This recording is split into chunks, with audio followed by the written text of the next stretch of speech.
Bienvenidos a este nuevo videoblog. Quiero compartir con ustedes algunas impresiones y análisis desde el punto de vista más objetivo que podamos hacer en relación con el llamado evento de plebiscito o consulta popular, el contraste con el simulacro y un poco lo que ha sido ahora el llamado a un gobierno de unidad nacional. Primero, la consulta popular, por cifras oficiales de la Mesa de la Unidad Democrática, obtiene 7.2 millones de participantes.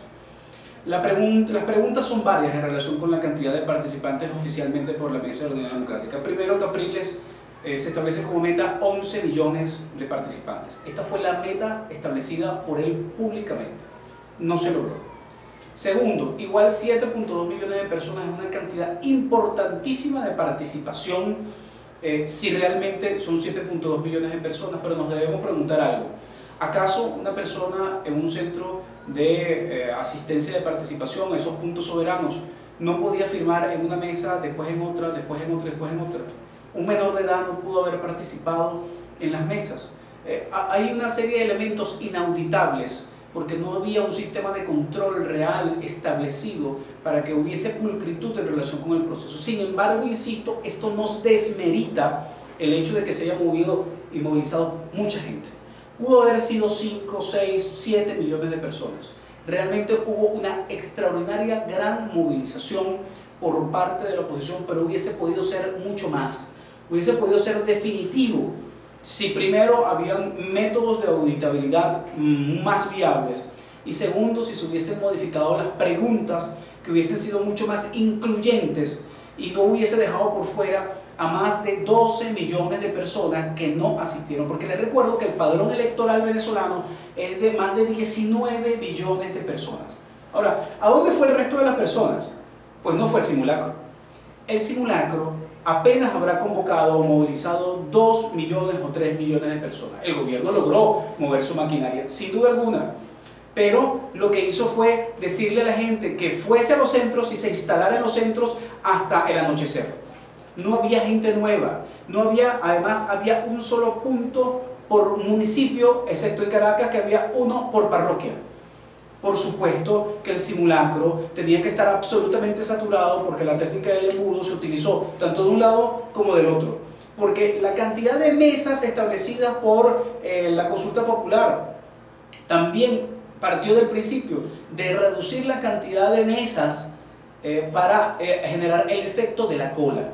Ahora bien, lo máximo que podía movilizar las mesas en la relación del tiempo, cantidad de mesas y cantidad de personas era exactamente de 7.2 millones de personas. ¡Qué casualidad!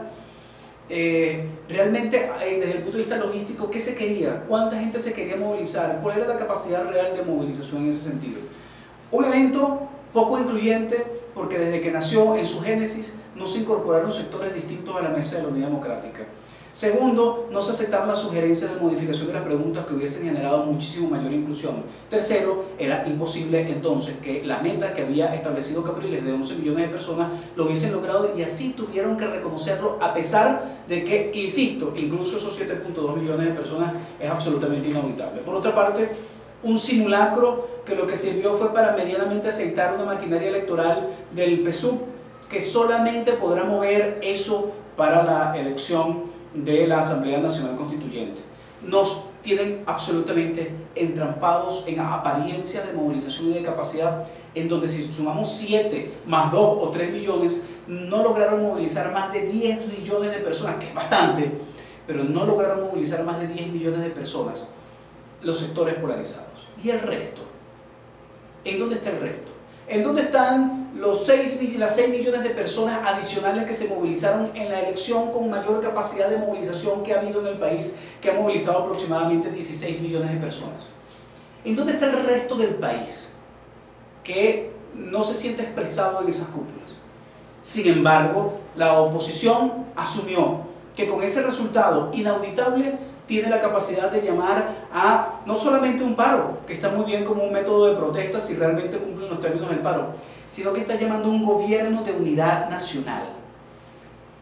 Disculpen el término porque el videoblog nunca se ha manejado en estos criterios, pero tengo una pregunta escatológica que hacer. ¿Qué carajo es un gobierno de unidad nacional? Un gobierno de unidad nacional es un gobierno secesionista.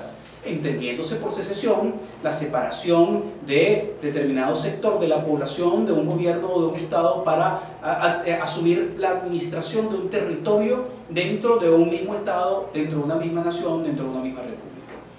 ¿Es acaso la intención de la oposición elevar la apuesta para poder negociar, o realmente tiene el objetivo de establecer un gobierno de unidad nacional? Y si es un gobierno de unidad nacional, estamos hablando de un gobierno secesionista. Estamos hablando que la oposición está asumiendo que va a haber divisiones territoriales entre el gobierno de Maduro y el nuevo gobierno. ¿Quién es el nuevo presidente de ese gobierno de unidad nacional? ¿Quién nombra los nuevos poderes de ese gobierno de unidad nacional? ¿Cómo ese gobierno de unidad nacional se va a financiar? ¿De dónde va a obtener los recursos? ¿Es que acaso va a obtener controles territoriales que van a lograr extraer materia prima y las van a comercializar y las van a vender a gobiernos extranjeros? ¿Es que van a recibir financiamiento externo para poder sustentar la posibilidad de la existencia de poderes paralelos al gobierno que actualmente existe? No tengo duda que hay que parar el gobierno de Maduro y su intención de instaurar una Asamblea Nacional Constituyente, pero es dividiendo al país en una secesión, o es uniendo al país para confrontar un enemigo en común, autoritario, totalitario y prodictatorial como el gobierno de Maduro. Verdaderamente torpe, deleznable, miserable la decisión que está tomando y ejecutando la oposición venezolana, si estamos entendiendo bien un gobierno de unidad nacional tal como se está convocando.